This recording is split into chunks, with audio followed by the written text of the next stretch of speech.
I've learnt so much more about myself through my kids. Like, I really have had to work on self-regulation because I've had to try to teach my kids about self-regulation. And when you realize you're not good at it yourself and you're trying to teach it, like, that takes some real deep diving into yourself and into your weak points or whatever it is that you need to do more work on.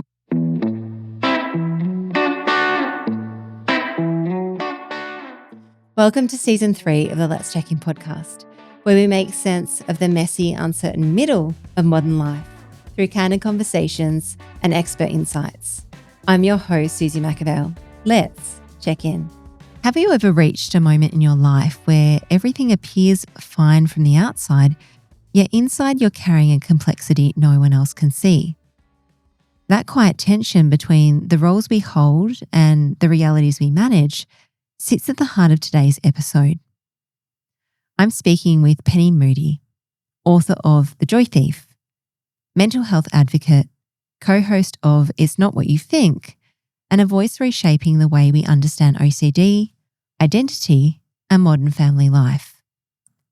Penny's work is powerful because she brings together something rare: lived experience, rigorous research, and a disarming honesty that makes people feel both seen and understood. The Joy Thief is far more than a book about obsessive-compulsive disorder. It's a guide for anyone who has felt overwhelmed by their own mind or misunderstood by the world around them. But Penny's story reaches far beyond the pages of her book. When her husband Hugh Van Cuylenberg's work shifted, she stepped into life as a stay-at-home parent, a transition that unsettled her sense of self, challenged old ideas about ambition, and forced her to reconsider what success truly meant. Her perspective is also shaped by a family rhythm where people experience the world in different ways, requiring constant recalibration, teamwork, and honest communication. That blend of closeness, adjustment, and the natural frustrations of change is woven through everything Penny shares about identity, parenting, and navigating modern life with compassion and clarity. Penny, pardon the pun, but it is an absolute joy to have you here on the podcast. Thank you so much for joining me.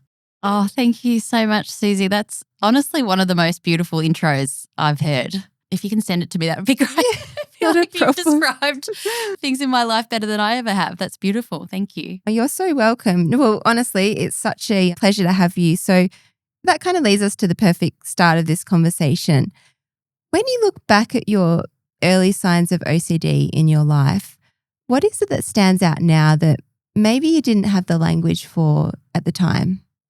6 or 7 is when I can really first remember OCD symptoms kicking in, and just how exhausting it is for a young kid to be overwhelmed by their mind, as you said in the intro, and not know why and not be able to talk about it and therefore not be able to fix it. Looking back as a kid, I just think, how did I carry it all? It was really difficult. That makes so much sense. I mean, there's already the complexity of when you're growing up, like trying to find the words and trying to express, but then to have that as well, that's huge. Yeah, and I think for the longest time, I just kind of thought, well, this just must be how everyone's brains work, and everyone must be thinking at this rapid pace all the time and worrying constantly. But as I got older, maybe 10 or 11, I think I started to realize that maybe that wasn't the case, but I still didn't have words for describing what was going on. I think at least that's changing now. I think there's at least a little bit more awareness. This was mid-90s. There certainly was a very fixed view of what OCD was and how it presented, and the way mine was presenting wasn't really in line with that. So it just went undetected for so long. What was your earliest memory, do you think, of when you feel like, oh, that's definitely when I had an OCD thought?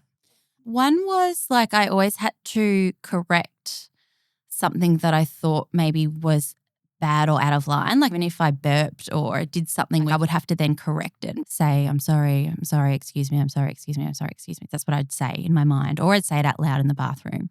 Or if I did something, like I wasn't honest about something, I would try to overcorrect it and apologize, or because in my mind it was like if I did a bad thing, I'd be taken away, like I would go to jail or so. It was so unclear in my head. It was so illogical, but that's how, things like that are really confusing to kids. I've talked about this quite a lot, but fearing that my parents would die if they went out unless I did certain rituals, which in my mind would keep them safe and would get them home. And fearing that about your parents is so common. That's probably a fear that almost every single kid has, but then making it my own responsibility to keep them safe. That's, I do rituals before going to bed. I think it was often brought upon by changes or by big events in life. So, that whole thing about the parents didn't last for forever, but it lasted just for a small amount of time, and then it kind of morphed into something else, and that's how it's always been for me. That's the topic of the Let's Check In podcast, and we talk about how that can feel so uncomfortable, but the more we talk about it, the easier it becomes because we put language around it and we realize that we're not isolated in this experience.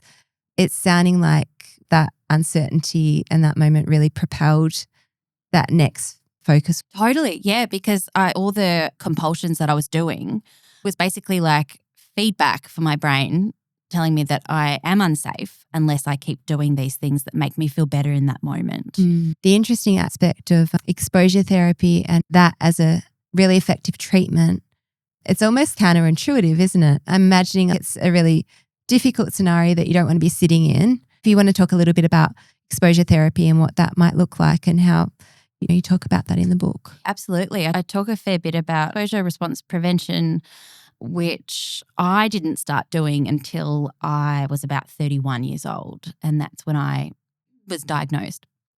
It's basically doing something to bring that anxiety on, and that will bring those obsessions on, whatever fear it might be, and then not doing whatever compulsion you usually would do. And the idea is that over time you get better at sitting with that uncertainty and tolerating that uncertainty and kind of teaching yourself that's just a feeling. You can actually get through that and you don't need to do the compulsion, because the compulsion actually just makes the anxiety worse in the long run. And that there's no consequences for you not doing it.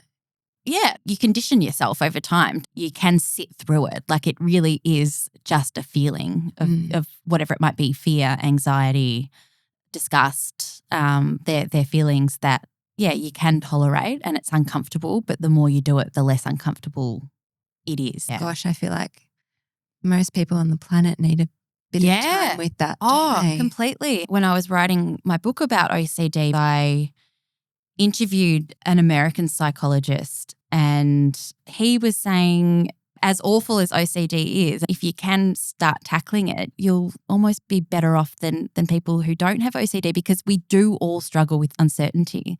I think to a certain extent scares everyone, but when you've got OCD, it's just you start developing these kind of behavioural patterns which can be really distressing, time-consuming, can affect not only yourself but your family. Absolutely. And it comes in lots of different flavours, doesn't it? I think people don't even realise. Oh, totally. Often people who don't really know much about it and who might know that I have OCD will be like, oh, so what's your OCD? Or just kind of want me to explain it in like a little soundbite. That can be quite tricky because you're right, it can show up really differently even for the same person. They're often called subtypes. So you can be really worried about all sorts of things. It could be contamination, harm OCD, harming others or harming yourself. It could be sexual orientation OCD, where you're worried that you're not attracted to, whoever it is that you might be with. Relationship OCD, it goes on and on. Basically, where there's uncertainty, there can be OCD. This season of the Let's Check In podcast is proudly supported by Pulito Group, a Melbourne-based commercial cleaning company. What connected me with Adrian and Marty, the founders of Pulito Group, is that they don't just see cleaning as maintenance. They see it as caring for the environments that people spend their time in. And that aligns deeply with this podcast, because the spaces that we work in affect how we feel, how we think, and how we show up each day. Pulito Group has built its reputation on relationships, consistency, and genuine care, not just for their clients, but for the people on their team as well. They're currently offering listeners the chance to win $1,000 towards a professional commercial clean for a new retail, hospitality, or commercial space. You can find out the latest competition details via a link in the show notes, or you can go directly to @Pulito Group on Instagram and check out their link in bio. Now, let's continue the conversation. You've spoken before about some of the frustrations of hearing people say, they're a bit OCD. What do you think is misunderstood about the real lived experience behind the diagnosis? I think how distressing it is. I think it's still this real misunderstanding that OCD is a preference for having things a certain way, for being very particular about certain things, but it's just so far from what it actually feels like. It's not a preference. It's all about really deep-seated fears, which then cause you to behave in a certain way, which then just makes the fears worse. And so you're kind of stuck in this horrendous cycle. And a lot of it is about yourself and your safety. I don't necessarily mean just physical safety, but your safety within yourself, how safe you feel within yourself and your sense of identity. I think that can just be really invalidating for people who actually do experience OCD and the horrors that come along with it. I'm just thinking back to when you were little. Were you able to share that? Because that's a lot to hold at a small age. Were you able to share it with people, or is it something that you felt like you needed to keep hidden, and for how long, if so? Yeah. When I was really little, I didn't, because I didn't know how to share it, really. I didn't have any words for it. But then it wasn't until I started worrying that I had AIDS, and that was as an 8-year-old or 9-year-old. And that really affected me. It was something that was just so scary and confusing that I did talk to my parents about it. But what happened was, and they were really open and wanted to make me feel better and be like, no, I promise you, you can't have AIDS, you're 8. But basically what started happening was I was getting reassurance from them, and I was feeling better for a little bit, but then that wouldn't, with OCD, that doesn't really work, because again, in the end, you do have to be able to tolerate the uncertainty. I didn't want to. I wanted to get that certainty from someone else, but then it wouldn't last. So it ended up being this cycle where I'd pull my mum in and ask her 20 questions about it, but multiple times a day. And she didn't know that giving reassurance wasn't actually helping. Yeah, of course. Because again, this just didn't seem like this could possibly be OCD. I think in everyone's mind at the time, that was OCD was more hand washing. It was turning things on and off. It wasn't asking whether you had AIDS or not. I think she was like, this is a pretty anxious kid, but she'll get through this. Was it something that media was messaging around the AIDS situation? So you pulled it from somewhere in your orbit? Oh, completely. In my quite close orbit, because we'd moved from Melbourne to Geneva because my dad had a job at the UN. It was a job in AIDS development. It was everywhere. It was on the news. So he was talking about it. I also remember this was like around the same time that mad cow disease really hit off, especially in the UK. And because in Switzerland they imported a lot of beef from the UK at the time, I remember then starting to obsess about that and convincing myself I had mad cow disease. So often this does happen where whatever's sort of going on in the zeitgeist, where there's kind of uncertainty on a global scale or a national scale, you can then really start pulling that into your own life and worrying about that. COVID was one thing that was really difficult for people with OCD, but also people who started obsessing about climate change and that kind of thing as well. As a kid, I really didn't have the tools to stop the carousel in my mind. My kids were on a carousel last week in Sydney, so it's on my brain, but it really does remind me of my brain. Your book, now, it's a sensational book. Anyone who hasn't read it really does need to, and it doesn't matter whether you have OCD or you don't. It's really beautifully written and so relatable. That's what I love the most about it. But what you do in the book is that you blend lived experience with world-leading clinical insights. What has been one of the expert guidance pieces that you've learnt that's really helped you reframe OCD in a lasting way? Oh, such a good question. Gosh, everyone had such good advice, but all the advice that I've gotten from my own psychologist, who I did interview in the book, Dr. Andrea Wallace, I feel like she's shaped my understanding of OCD and my understanding of myself probably more than anyone. And I think most of that has got to do with, she often focuses on self-compassion, and she sort of sees that as an antidote to shame, which can be such a big part of OCD and kind of come along for the ride. And so using self-compassion in treatment has been really important for me and really effective. And when I started therapy, I certainly wouldn't have thought that was going to do anything for me. I would have thought of it as a waste of time. The more therapy I've done, the more I've realized just how important that is, along with the ERP, the psychoeducation, whatever other tools there might be. I feel like that's kind of had the biggest effect on me. Well, if we just head over actually in our conversation to family and family life, you in your own right have had an amazing career and still continue to. Post writing the book, having children for a woman brings different changes and changes for the family. But becoming a stay-at-home parent during a major shift in your family asked a lot of you. What part of your identity felt the most challenging in that transition? Where I'm coming from in that question is that I think when you and Hugh initially had children, it wasn't really your thought that you were going to be staying at home for so long. Yeah. But that's kind of what happened in the end. Yeah, totally. Hugh was telling me before we had kids that he really wanted to be a stay-at-home dad. And I was like, that's great. Winning. Yes, I'm going to marry you. Awesome. Let's have kids. No, I wanted to have kids anyway. But once we did have kids, or our first child, I guess his career was really taking off and everything happened at that time. And it was like this train that was moving really fast and it was kind of hard to stop. The reality was that I was the one at home because I still hadn't worked out really even what I wanted to do. I had just like ping-ponged between jobs up until having kids. And I mean, I got pregnant at 28 and now that feels kind of young. That's so young. Yeah. That's so young. A generation ago it wouldn't have been, again. but it feels young. And I hadn't worked out what it is I wanted to do really. And so then suddenly having this shift and being at home with Hugh's career taking off, I felt very lost, I think. The thing that I remember the most about that time, especially once I had my second, and then like COVID happened and oh my God. It was like, but I remember people would come over if it was not a lockdown. And if Hugh wasn't home, they would ask me questions about Hugh and about his career and what he was doing. So I just felt like thoroughly dull, like really uninteresting to people and really worthless, I think, in a way of like, well, I'm not doing anything that's worth asking about.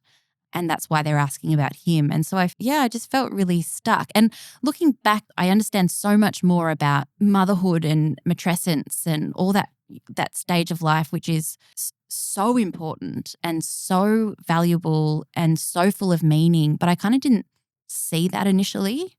I just thought Hugh's the one doing the important stuff. I loved mothering and being at home, and I still do, but I just felt like the world wasn't seeing it as important or valuable. And I kind of bought into that as well, I think, for a really long time. I certainly don't now, but I really felt a lot of resentment towards Hugh because I was like, well, that wasn't the plan. That's not what I agreed to. I think you're really brave for saying that because I think there's a lot of women out there that might feel like that. I know it's a changing landscape today, but often it is the woman who's staying home and it can really be quite challenging for identity. Yeah, absolutely. I see so much more meaning in it now, and there are groups like the Parents Collective who talk about how undervalued not just mothering but fathering, just parenting is. The most important job, actually. It really is. And I think at this time my mental health wasn't great as well. Like I said, COVID was happening, and so it was this real mix of things that made me feel like I wasn't offering anything. And there were challenges with behaviours in our kids, and all this was just going on at once, and it felt really very difficult. Yeah, that's a lot to hold though, contextually, even with the COVID thing and having a child. Yeah. Like that's enough, more than enough. Yeah. So having that would have been so many layers. You talk about the beautiful things that you now see out of that and the strengths, and that it is actually the most important job. And our society needs to do some serious work around making sure that people understand that. Because if we don't do a good job at that point, then there's major repercussions down the track. What were some of those strengths and those things that you might have seen before as not so much of a strength, but then later going, that's amazing. This is it. I mean, I think what I've realized is that I've just grown so much as a person, and I've learnt so much more about myself through my kids. Like, I really have had to work on self-regulation because I've had to try to teach my kids about self-regulation. And when you realize you're not good at it yourself and you're trying to teach it, like, that takes some real deep diving into yourself and into your weak points or whatever it is that you need to do more work on. Like, that's been a huge lesson for me. The other thing is, I got so obsessed with reading parenting books for so long as well, and being like, I don't think I know what I'm doing, so I'll read this and then that'll help me. And some of them did, but I think it was Andrea, my psychologist, who eventually was like, just stop. You're trying to kind of win at this, and you have so much knowledge inherently. Just calm down with the parenting books. And what I've really noticed so much, especially in the last few years, especially as my son, my eldest, he's 8, so he's just getting a little bit older and more mature, is just how powerful it is to model behaviours. You can talk to your kid till you're blue in the face about something, but unless you're actually really walking the walk, it's not really going to sink in. So that's just been a real shift for me in how I parent, is trying to work out what my values are first. And I think I got this from Kemi Nekfapil, who's an amazing coach and author. Anyway, she was speaking on a podcast about trying to work out what her kind of main values are that she wanted to kind of impart on her kids. And you couldn't do everything, she had to pick out a couple and then really try to model that. And I think I've been trying to do something similar, just to make sure that I'm passing on whatever it is I kind of want to pass on. Yeah. Oh gosh, it's one of those things, values. It's not like you kind of at some point one day when you get to a particular age, you sit down and go, okay, I'm going to do this and figure this out. Totally. Yeah. It's so it's kind of totally understandable that you might get to that point a bit later and then be like, I probably need to look at these things. Yeah. Yeah, because this is what's being imparted. Raising a neurodivergent family requires constant adaptability. What has that journey taught you about communicating with more openness and, I suppose, compassion that you were talking about? It's funny you mentioned compassion, because I feel like having a kid who's neurodivergent has made me so much more aware of what other families go through. I feel like if I didn't have a neurodivergent kid and, say, school or kinder was just a breeze and, everything was kind of just going the way you think it would go, I would never think about how hard it is for others. And I would think that's just how it is for everyone. And I'd be quite almost kind of narrow-minded in that way. But I feel like it's really opened my mind to just how difficult it is for certain people who just need more support and whose brains work a little bit differently. Not now, luckily, but for a while I was the parent dropping my kid off who was then in tears because my kid didn't want to go to school. And we'd had, 2 hours of crying and yelling and all sorts of stuff before school.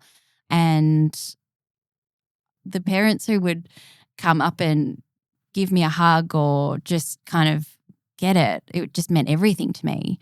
Whereas, I did sometimes feel judged, and I have felt very judged, especially out in public with a kid who might be having a huge meltdown. I just now know when I see that in other families, I kind of feel like I know more of what to do. And I feel like I have a better sense of what that person might need in that situation, and just a feeling of like, I really feel for you, and I really know how hard this is, and I know your kid isn't trying to be difficult. They're having a really, really tough time. But it's just opened my mind up to how difficult it is for neurodivergent kids and people in a very neurotypical world. Yeah. The irony in that is that compassion that person receives is actually one of the best things that you can do, because you're like, I just want someone to understand or sympathize or oh, completely. And talking to and meeting and being friends with parents of other kids who might be having a tough time at school or other neurodivergent kids has changed things for me. That really has made things so much easier. And really challenging maybe that label too. Labels can be great, but they also can do a bit of damage to people. People might feel like they've got something wrong with them intrinsically, and that's not the truth. No. And so it's really kind of challenging that societal expectation. Totally. I think what's been so amazing is that, and this is so often the case, that you might have a kid who gets some kind of diagnosis and then other people in the family start going, oh, I think this might be me. And then there's more rediscovery of who you are, a redefining why things might have been difficult. It's no secret that my husband, Hugh, and he's talked about this very openly, has been diagnosed with ADHD, and that's been really big for him. I've got another close family member who is neurodivergent, and it just makes a lot of sense, you know. Puts the kind of pieces of the jigsaw together. Yeah, completely. Yeah. Is that, don't share if it feels uncomfortable, but was that something that Hugh discovered after your child was diagnosed? Yeah. Okay. Yeah, only recently. It's a gift, really, in a lot of ways. It is. And he now has a much better understanding of his brain and I think becoming a little bit more compassionate with himself, whereas in some cases he would often forget things or would muddle things up and be like, I'm useless, I'm this, I'm that. And now it's having more of a guide to what's going on. Well, talking of the work and the incredible work that you do, you have co-created a podcast called It's Not What You Think with Angie Green, and you're really focused on supporting others navigating OCD. Yeah. What is the gap, I suppose, in understanding that or care, if we're looking at compassion like we were just talking about, that you were most determined to fill when you set on that venture? I didn't really want to do a podcast. I didn't think I'd be very good at it. And I thought there are so many out there and I don't know what we can offer. I was running these support groups for a while for people with OCD, just peer support groups. And I wanted more information about OCD and different experiences and different tools. And I just didn't find much that was Australian with women talking about it. I just couldn't find anything at the time. And so I was like, well, I think there is a gap here and I think it could be useful to talk about it. But I really wanted to make sure that it wasn't too serious. I really thought there had to be humor to it and it had to be interesting and it had to be, just all these things that would draw people to it, because at the end of the day, for Angie and I, our biggest goal is to just try to make people feel less alone and talk about what's been really unsaid for so long. What a beautiful mission. And you're definitely doing that. It's going leaps and bounds. It's a really sensational podcast. So thank you. Anyone who hasn't listened to it, please do. Thanks. So this is a question that we ask every single guest who comes on the podcast. What are you feeling most uncertain about at the moment and how are you best supporting yourself? Something that I'm feeling really uncertain about, which might sound funny considering I literally just talked about it, was how Hugh and I both protect our kids and their privacy and their dignity and their rights while also trying to be open about our experiences with navigating neurodivergence. That's something that sometimes keeps me up at night. It really can be difficult. I don't have a huge profile at all, but I guess Hugh's profile is bigger, and a few times when he's talked about it, there's been kickback and there's been people, and this always happens to social media. People come back with something and say, how dare you do this? And I think just it's something that's on my mind a lot. And this is something that people can relate to. Do you put your photo of your kid on Instagram? Or where's the line? And how do you keep them safe? I think that's something that I'm trying to really hold and really just navigate, is their safety and their dignity and everything like that is the most important thing to me. Yeah. But I also don't feel like there should be any shame associated with it either. So it's like this real difficult balance, which I'm kind of struggling with at the moment.